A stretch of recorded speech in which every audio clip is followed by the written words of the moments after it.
السلام علیکم ورحمۃ اللہ۔ تو سامعین، آج پیش خدمت ہے حضرت جریح رحمۃ اللہ علیہ کا قصہ۔ اسی طرح آتا ہے حضرت جریح رحمۃ اللہ علیہ اللہ کے بہت عابد بندوں میں اولیاء اللہ میں گزرے ہیں۔ حضرت جریح رحمۃ اللہ علیہ نماز پڑھ رہے تھے، ماں بلانے کے لیے آئی۔ اس نے کہا جریح جریح۔ انہوں نے سوچا ماں تو بلا رہی ہے، میں اللہ کی نماز کیسے توڑوں؟ تو اب ماں نے ایک دفعہ بلایا، 2 دفعہ بلایا، 3 دفعہ بلایا۔ تو جب وہ حضرت جریح رحمۃ اللہ علیہ نے نماز نہ توڑی تو ماں کو غصہ آ گیا اور کہنے لگی کہ اے اللہ، اس کو موت نہ آئے اس وقت تک جب تک یہ گندی عورتوں کا منہ نہ دیکھے۔ تو اللہ تعالیٰ نے ماں کی دعا قبول فرمائی۔ اچھا، تو پھر خدا کی قدرت کا کرنا ایسا ہوا، کچھ عرصہ گزرا، حضرت جریح رحمۃ اللہ علیہ اپنے عبادت خانے سے باہر ہی نہیں جاتی تھی۔ اتنے عابد تھے کہ 24 گھنٹے میں کچھ آرام کر لیا، تھوڑا سا کھا لیا، عبادت کرتے رہتے۔ لوگ کہتے بڑا عابد زاہد ہے۔ ایک عورت تھی، اس نے کہا عابد زاہد کی کیا بات ہے، اگر آپ چاہتے ہیں تو میں اس کی عبادت وغیرہ سب کو اڑا دیتی ہوں۔ انہوں نے کہا نہیں نہیں، وہ ایسا آدمی نہیں جو تمہارے چکر میں آ جائے۔ اس نے کہا کمال کرتے ہو، عورت کی چکر سے کون بچ سکتا ہے؟ تو انہوں نے کہا اچھا ٹھیک ہے۔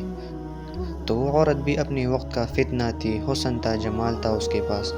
اس نے حضرت جریح رحمۃ اللہ علیہ کے نزدیک رہنا شروع کر دیا، بزرگوں کو دھوکہ دینے کے لیے۔ پھر یہ لوگ تعویذ کے بہانے آتے ہیں، تعویذ لینا ہے، حضرت سے پھونک مروانی ہے، پانی پڑوانا ہے۔ وہ مولویوں کے پاس، پیروں کے پاس پیسے دینے کے لیے دوڑے آتے ہیں، اگر ہو بھی تو کیوں دے، کوئی پاگل ہو گئی ہے۔ اچھا، تو بہرحال وہ عورت آئی اور اس نے اپنا ہر حلیہ آزمایا۔ جریح آدمی تھے، اللہ سے ڈرنے والے، ان پر کوئی اثر نہ ہوا۔ انہوں نے توجہ ہی نہ کی، نہ دیکھا، نہ نظر اٹھایا۔ جب عورت ناکام ہوئی، اللہ کی قدرت ہے، یہ ایسا عظیم فتنہ ہے، بندہ اس کی بات مان لے تب بھی برباد ہو گیا، نہ مانے تب بھی برباد ہو گیا۔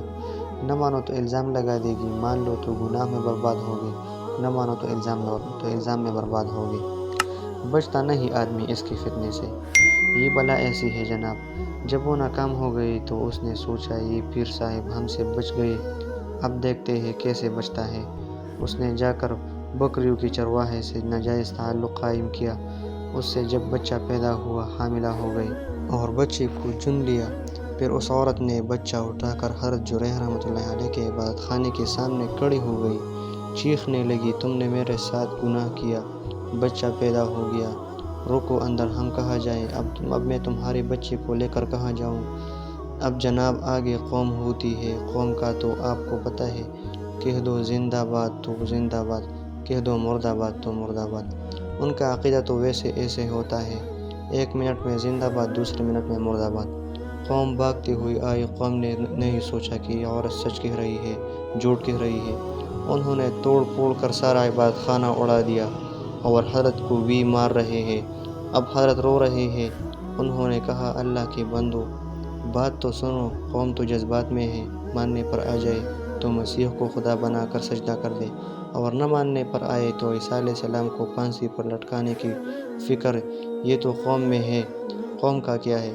اب جناب جب حضرت کو بہت تکلیف ہوئی، عبادت خانہ گرا دیا گیا، تو کچھ لوگوں نے کہا عقل کرو، حضرت کو ہم مار رہے ہیں، بات تو سن لو، تو کچھ صبر کیا۔ انہوں نے کہا کیا بات ہے؟ قوم نے کہا ابھی تک آپ کو پتہ نہیں، یہ عورت سامنے کھڑی ہے، وہ کہتی ہے کہ یہ بچہ آپ کے نطفے سے پیدا ہوا ہے، ہم آپ کو عابد زاہد ولی سمجھ بیٹھے ہیں، ہمیں کیا پتہ کہ آپ عورتوں کے ساتھ ایسے ناجائز تعلق رکھتے ہیں۔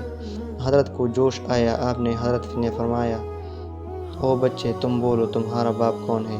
بچے نے کہا فلاں بکریوں کا چرواہا، وہ میرا باپ ہے۔ اب جب بچے نے بولا تو سارے پاؤں میں گر گئے، حضرت معاف کر دے، بڑی زیادتی ہو گئی، اب آپ کا عبادت خانہ ہم سونے کے اینٹوں سے بنا کے دیتے ہیں۔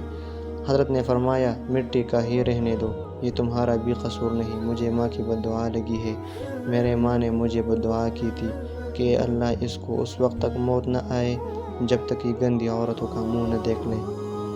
وہ تو میں نے دیکھنا تھا، دیکھ لیا، یہ وہ دوسرا بچہ ہے، یعنی ایک تو موسیٰ تھا فرعون کا بیٹا، اور ایک ہے وہ بچہ جس نے حضرت جریح کی گواہی دی۔ تو دوستو کیسے لگی آپ کو آج کی ویڈیو؟ اگر اچھی لگی ہو تو لائک کرنا، سبسکرائب کرنا، کمنٹ کرنا، اور اسی طرح واقعات کے لیے ہمارے چینل کو سبسکرائب کرنا۔ شکریہ۔